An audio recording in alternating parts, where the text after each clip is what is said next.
So for Sinbad no Boken, we had three chapters that were translated at this time. Unfortunately, yet fortunately, I don't really like how the Magi and Sinbad no Boken translators operate because they they like wait for a couple chapters and then they translate them all like in like clusters. It's very weird. Obviously, I can't complain too much because I'm reading for free, but still, it's I can still point out the fact that it's weird. But I don't really have too much to say here, really. Um, for three chapters at least. But I guess let's talk a little bit about stuff. We do find out a couple things like the fact that Serendine has been going through a lot of shit. That's, I mean, that was obvious, but we didn't really find out like the extent of said shit until I think 59, because I think it was 59, 60, 61. Um, Obviously, the title will have the correct numbers. So yeah, that's that was one of the things. I'm trying to remember what exactly. I read the chapter last night, but I couldn't review it because it was too late. Um, I do know that frickin' Serendine went through a lot, and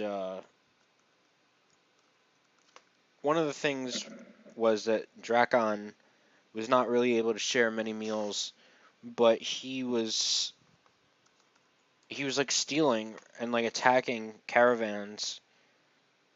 Uh, I don't understand entirely why he was doing that, but I mean, I know he was obviously trying to get certain, like, he was trying to get shit done, really, and get food because they were pretty much poor because they didn't, do stuff. But, like, Serendina had to cut off her hair, I remember. Um, and because it was, like, a certain hue, because it was, like, that golden, like, blonde, it apparently sold for more. So they were able to eat for the most part.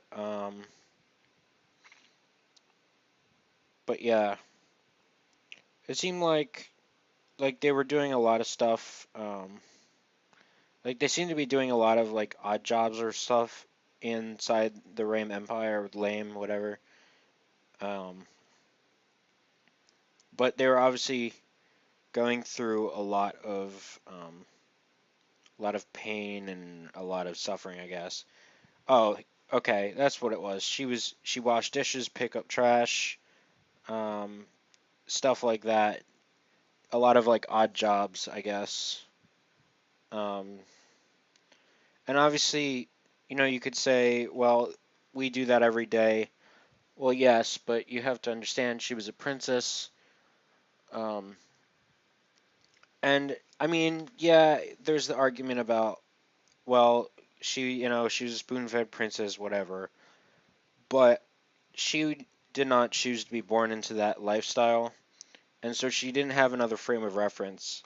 So, like, it's all about your frame of reference. Like, for example, starving children are just happy to get anything, whereas first world people who can eat 3 meals a day will complain over um, just like a slightly overcooked steak or whatever.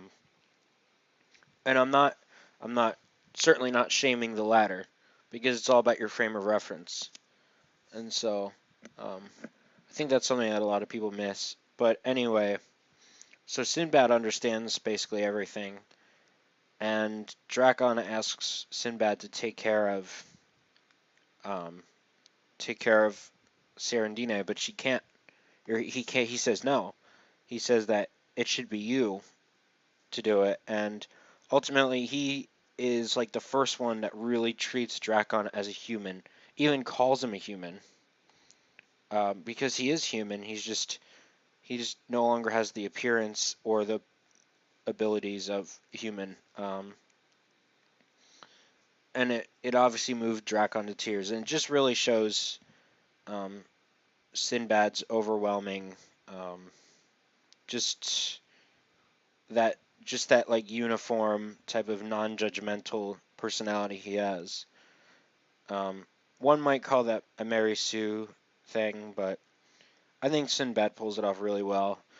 Um, and of course, Sarandina was listening in, so um, the next thing that really was, I think, key was the fact that Vattel got them into debt, and it was mostly due to like the thing Madar, who we find out in 61, was the culprit, who basically lured Vattel into this false sense of security with like these loans and shit, and basically put them in a lot of debt.